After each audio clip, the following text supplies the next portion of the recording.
Was saying this to you, that you shouldn't debate this? Was it all of them? Was it a specific cabinet member or agency director? You know, before I comment on that publicly, I'd really like to have a conversation with the president so I can make him aware of what we were told and by whom. But I will say that the messages we received didn't get any pushback internally from the briefers. What we were told over and over again was, look, this action was necessary.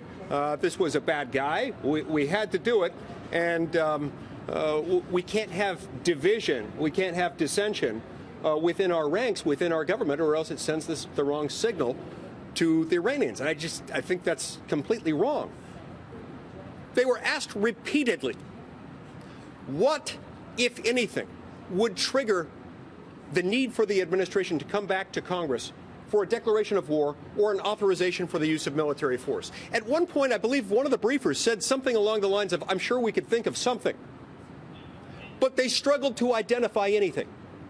They were asked specifically, well, what about if you concluded, well, it's not my point to get into that here. I don't want to accidentally say anything classified. My point is, they were asked a number of hypotheticals about situations in which they might have to appropriately come and ask for authorization for Congress. Not once did they say, yes, we need to do it in that circumstance. At one point, one of the briefers said something like, don't worry, we'll consult you. Well, with history as our guide, consultation isn't necessarily the same thing as authorization for the use of military force. A declaration of war or an AUMF is what the Constitution requires, and drive-by notification or after-the-fact lame briefings like the one we just received aren't adequate. Do you think the president should have carried out this attack against Soleimani? Look, I'm still agnostic as to that, Manu. I still haven't had the questions answered that I came into that briefing expecting to ask. They left after 75 minutes.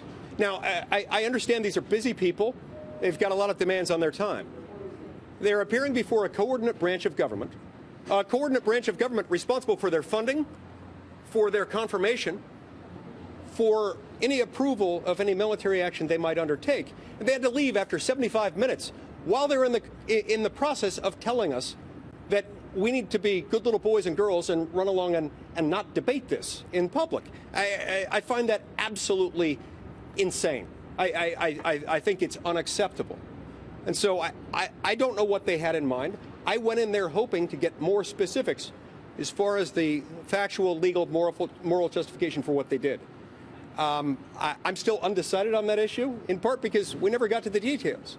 Every time we got close, they'd say, well, we can't discuss that here because it's really sensitive.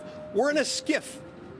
We're in a secure underground bunker where all electronic devices have to be checked at the door, and they still refuse to tell us. I find that really upsetting.